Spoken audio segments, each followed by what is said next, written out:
فرمایا اگر یہ روٹیوں کے ٹکڑے صدقے کے نہ ہوتے تو میں آپ کے ساتھ ضرور کھانا کھاتا. آل رسول تھے نا, آل رسول کو صدقہ کھانا جائز نہیں تھا. اس کے بعد آپ ان مسکینوں کو اپنی قیام گاہ پر لے آئے, ایسے نہیں چھوڑ کے چلے گئے, اور سب کو عمدہ کھانا کھلایا, اور رخصت ہوتے وقت سب کو درہم بھی عنایت فرمایا. کیا بات ہے, نبی پاک کی تربیت کا کیا شاہکار تھے یہ لوگ. ذرا غور کیجئے, یہاں دو باتیں بڑی خوبصورت سیکھنے کو مل رہی ہے اس واقعے سے.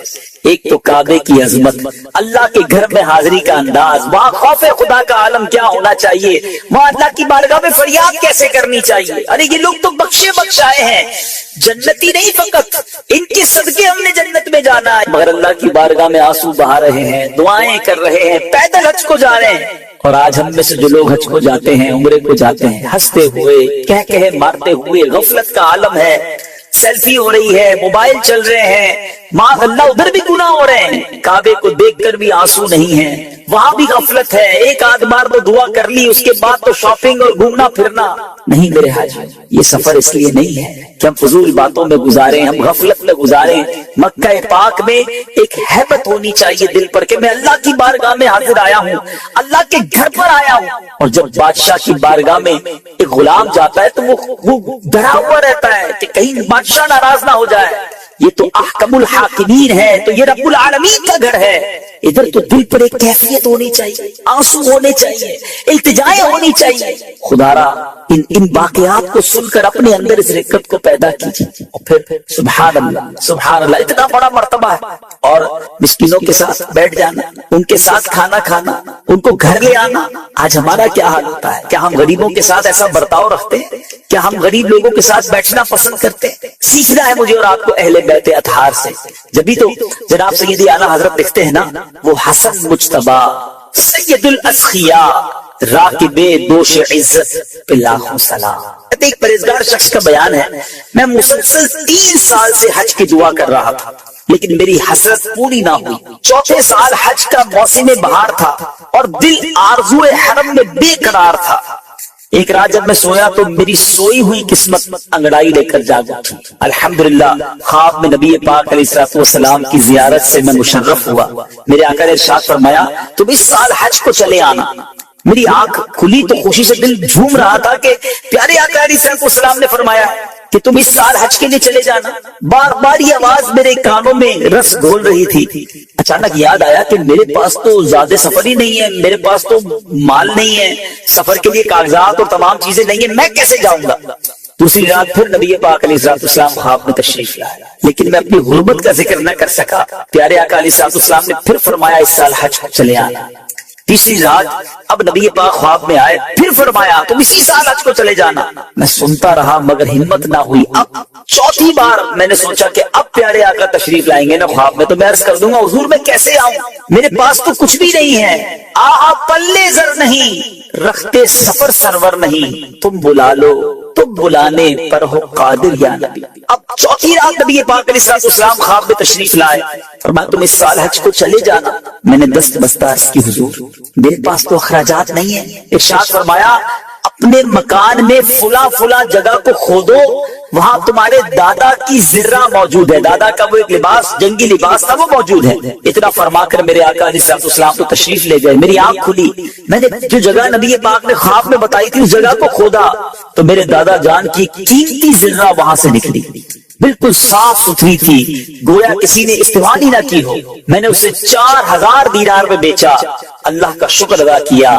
پیارے آقا علیہ السلام کی نظر عنایت سے اسباب حج کا خود ہی انتظام ہو گیا. تو کیا پتا چلا ناظرین, تڑپ سچی ہونی چاہیے, التجا ہونی چاہیے, آنکھوں میں آنسو ہونے چاہیے, یاد حرمین ہونا چاہیے, اللہ کی بارگاہ میں دعائیں ہونی چاہیے, نبی پاک علیہ السلام کی بارگاہ میں التجائیں ہونی چاہیے. جب کرم ہوگا نا تو حالات ایسے بدلیں گے کہ بندہ دیکھتے ہی دیکھتے سمجھ بھی نہیں آتی اور کیسے پہنچ جاتا ہے. تو جس کو بلاوا آتا ہے اس پر کیسا کرم ہوتا ہے. حضرت سیدنا علی بن موفق رحمت اللہ تعالی فرماتے ہیں میں نے حج کی سعادت حاصل کی, کعبہ مشرفہ کا طواف کیا, حجر اسود کا بوسہ لیا, 2 رکعت نماز طواف پڑھی اور کعبہ شریف کی دیوار کے ساتھ بیٹھ کر رونے لگا اور بارگاہ الہی میں عرض کی یا اللہ میں نے تیرے پاک گھر کے گرد نہ جانے کتنے چکر لگائے، مگر میں نہیں جانتا کہ قبول ہوئے یا نہیں۔ پھر مجھ پر غنودگی طاری ہو گئی، میں نے ایک غیبی آواز سنی، اے علی بن موفق،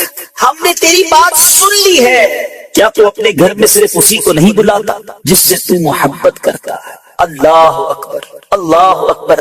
ناظرین یہ جملہ پھر سنیے گا، غیب سے آواز کیا آئی؟ اے علی، ہم نے تیری بات سن لی ہے، کیا تو اپنے گھر میں صرف اسی کو نہیں بلاتا جس سے تو محبت کرتا ہے؟ گویا بلایا اسے جاتا ہے جس پر کرم کیا جاتا ہے، جس سے محبت کی جاتی ہے، جسے مہمان بنایا جاتا ہے۔ پھر ہم کیوں نہ تڑپیں، ہم کیوں نہ التجائیں کریں بارگاہ الہی میں کہ مولا ہمیں بھی اپنے گھر کا مہمان بنا لے، ہم پر بھی مہربانی کر دے، ہمیں بھی تیرا گھر دکھا دے، ہمیں بھی حج کی سعادت بخش دے۔ مالک بڑے گناہ ہیں، بڑی خطائیں ہیں، اور ہم نے سن رکھا ہے حدیثوں میں کہ عرفات کے میدان میں حاجیوں کے سارے گناہ معاف کر دیے جاتے ہیں۔ بہت گناہ ہے مالک ہمارے سر پر، ہم پر کوئی ایسی کرم نوازی کر دے کہ ہم بھی احرام پہن کر عرفات آ جائیں اور یہ سارے جو گناہوں کا انبار ہے یہ اتر جائے۔ حقوق العباد کے معاملات بھی بہت سارے، مزدلفہ میں حقوق العباد معاف کرنے کا وعدہ ہے، اور سبحان اللہ جو نبی پاک کے روضے پر چلا جائے، آقا فرماتے من زار قبری وجبت لہو شفاعتی، مدینے جاؤ تو ادھر شفاعت کا وعدہ ہے۔